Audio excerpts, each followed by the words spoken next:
عثمان غنی رضی اللہ تعالی عنہ داماد رسول بھی ہیں. ان کی سب سے خصوصیت یہ ہے وہ اللہ تعالیٰ سے محبت فرماتے ہیں، اللہ کے رسول سے محبت فرماتے ہیں، اور وہ محب اللہ بھی ہیں، محب رسول بھی ہیں.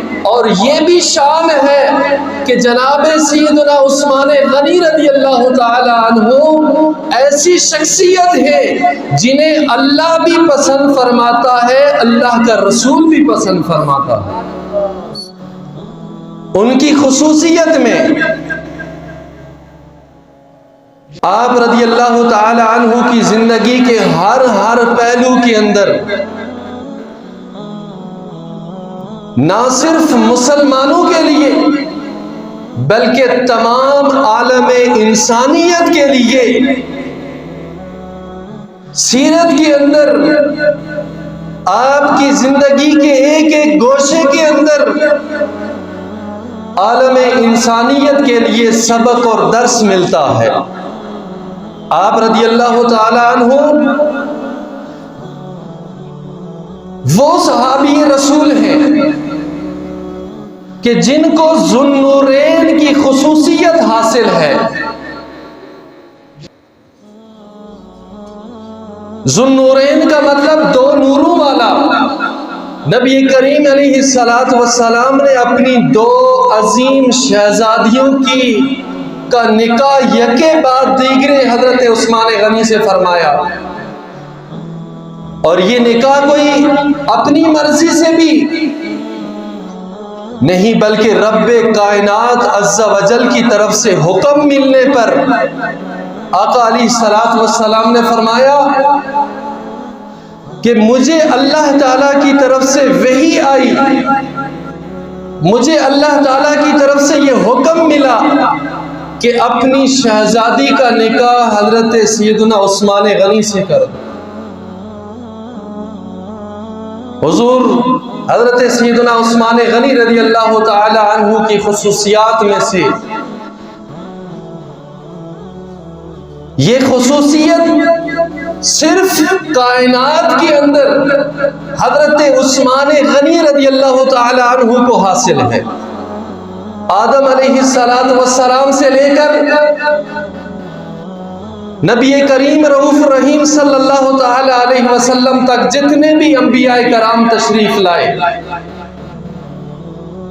ان انبیاء کرام کی اولادیں بھی ہوئیں، ان کی بیٹیاں بھی ہوئیں، ان کے نکاح بھی ہوئے، لیکن جناب سیدنا عثمان غنی رضی اللہ تعالی عنہ کو یہ فضیلت حاصل ہے کہ آپ کے علاوہ کسی اور کے نکاح میں نبی کی دو شہزادیاں نہیں ہیں.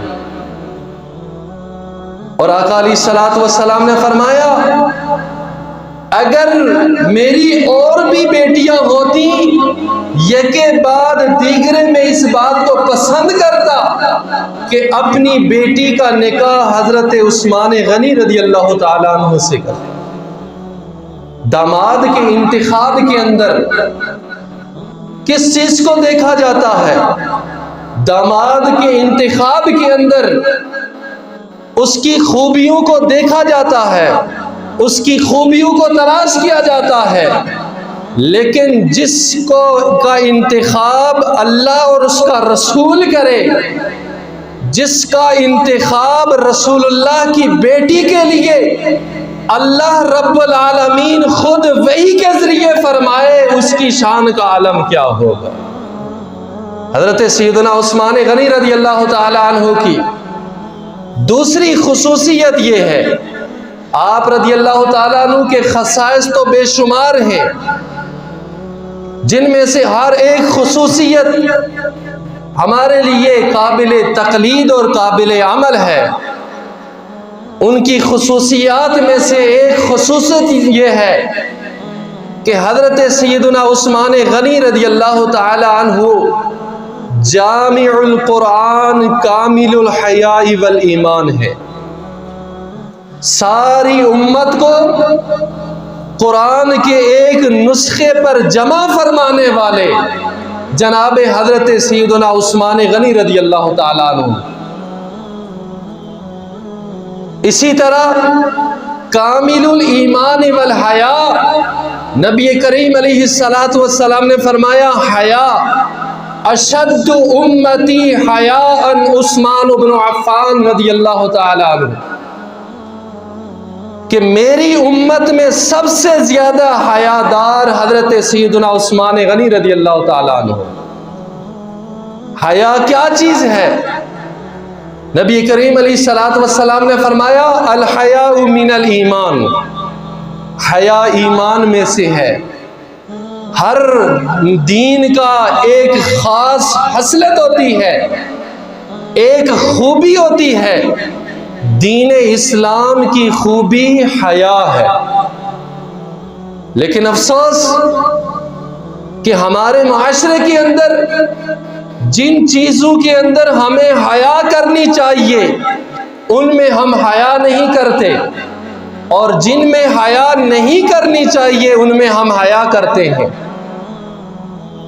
مثال کے طور پر داڑھی رکھنی ہو تو ہمیں حیا آتی ہے، ہمیں شرم آتی ہے۔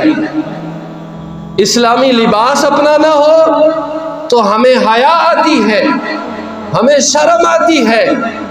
حالانکہ یہ وہ چیزیں ہیں کہ جن کے اندر حیا کی ضرورت نہیں، ان کو اپنانے کی ضرورت ہے، لیکن جن میں حیا کرنی چاہیے، بدنگاہی اور بے پردگی سے اس کے اندر ہماری حیا چلی جاتی ہے، ہمیں حیا اور شرم نہیں آتی۔ جبکہ آقا علیہ الصلوۃ والسلام نے فرمایا اسلام کا خلق حیا ہے، جس کے اندر حیا نہیں اس کا ایمان کامل نہیں ہے۔ حضرت عثمان غنی رضی اللہ تعالی عنہ کی سیرت طیبہ کا یہ انمول پہلو ہے کہ اس امت کے اندر سب سے حیا فرمانے والے سب سے زیادہ سیدنا عثمان غنی رضی اللہ تعالیٰ عنہ ہے۔